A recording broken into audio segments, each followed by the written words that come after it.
In art class, Mrs. Gallagher asked us to draw the sun. I picked up a red crayon and dragged it across the heavy paper. Just one stroke. Suddenly, the entire class turned to look at me in terrifying unison. The warm smile on Mrs. Gallagher's face died. Valerie, she asked, her voice tight. Why are you drawing the sun red? I froze. Isn't the sun always red? The moment the words left my mouth, the classroom plunged into a suffocating silence. 30 pairs of eyes locked onto me, heavy with a creeping dread. Up until that afternoon, I had considered myself normal. The sun is red. The grass is green. These were absolute truths. But the way my classmates looked at me, you'd think I had just confessed to a brutal crime. Mrs. Gallagher slid my drawing out from under my hands, her fingers trembling. On the paper sat a raw crimson arch. Valerie, what color do you see when you look at it? Instinctively, I glanced out the window. The sun hung heavy in the sky, glowing like iron left along in a forge. Deep, undeniable red. Under the desk, Rowan kicked me, hard. He didn't make a sound, but his lips formed one word, green. The pain snapped me out of my daze. I swallowed the truth sitting on my tongue. Green.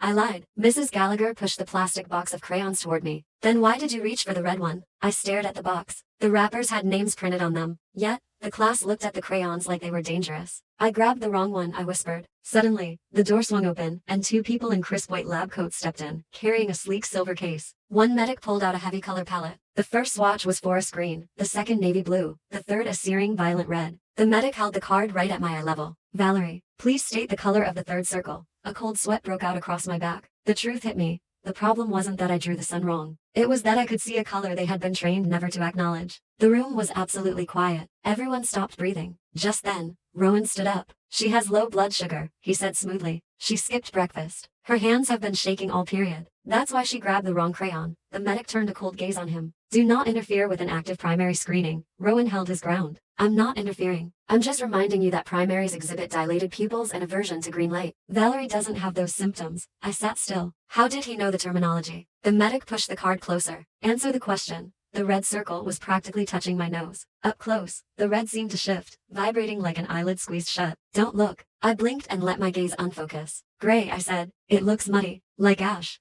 The medic slowly lowered the card. Status, observation pending. I heard the collective exhale from the classroom. Before leaving, they slapped a neon green sticker on my ID, suspected primary. When the bell rang, nobody moved. Only then did the whispers start. Did she really draw the band hue? As Rowan walked past, he dropped a sentence. Don't go home tonight. I didn't listen. On the walk home, I really looked at my city. Every billboard depicted the sun as green, a hospital banner red, protect Viridian vision. A PSA on the bus showed a girl picking up a red balloon, then dark liquid dripping from her eyes. These things had always been there, like a smudge on glasses. My brain had been ironing out the absurdity to make it livable.